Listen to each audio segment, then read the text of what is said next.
But how ironic or awkward or difficult is it for you tonight to be watching the president who campaigned against the Iraq War, using the Iraq War resolution, specifically citing it as a legal justification for the action he's taking in Syria, where he is in effect expanding the definition of the Iraq War beyond Iraq into Syria?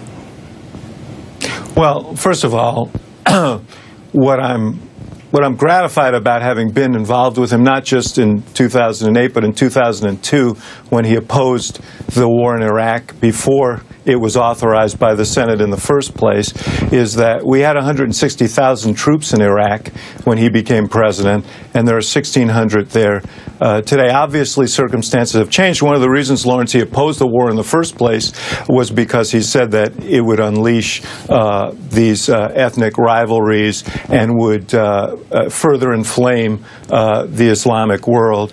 And he was right about that, and we're still paying the price for that, and that's why we're back there now. But it's a far different situation than what we faced when he came to office. Look, I think that, you know, I've not talked to him about it, and this is my political analysis, but you know and I know that the leaders of Congress didn't want him to come to them with an authorization vote, and that's why there wasn't, I suspect, an authorization vote. It's kind of ironic because they are suing him in some cases for overstepping his authority, but on this one they said, nah, you know what, you take care of this yourself. But there is a rationale for operating under that authorization because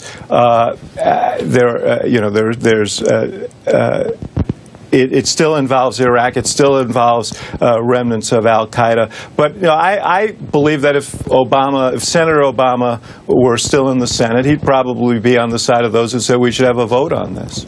Well, he also said in 2007 the president does not have the power under the Constitution to unilaterally authorize a military strike in a situation that does not involve stopping an actual or imminent threat to the nation. And with our intelligence people tell us Islamic State is not a threat to this nation.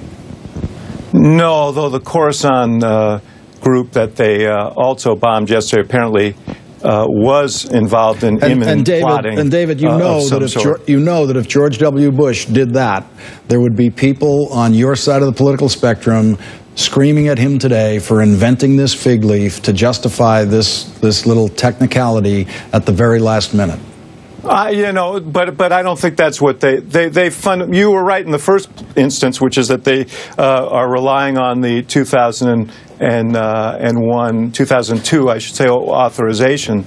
So, you know, I don't think they were putting the emphasis on the imminent attack by this other group. Look, as I said, I think that he, as a senator, would have asked for it. And I'm not sure that as a president he didn't want it, but the leaders didn't want it. I suspect they may come back and have a vote now after the fact. But, you know, Lawrence, there's a difference between being a senator and being president of the United States, commander-in-chief. There is an emergency situation that has arisen there. There is reason to have to act there. And, you know, I thought what he did do rather skillfully is make sure that the United States was not the point of the spear without allies there, and he brought 5 Sunni states with him from the region, so it was an Arab mission as well, which was an important signal. But look, it's a messy situation. Nobody would deny that.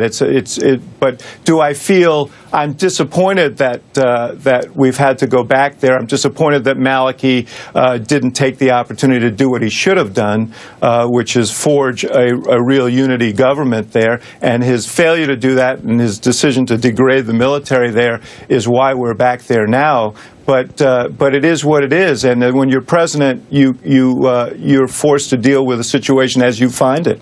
David Axelrod, thank you very much for joining us tonight. Sorry we're out of time. I would love to keep going with this. We'll have to keep talking about it on another night. We'll have more. We'll have more opportunities. Okay. Thank you, I'm David. sure.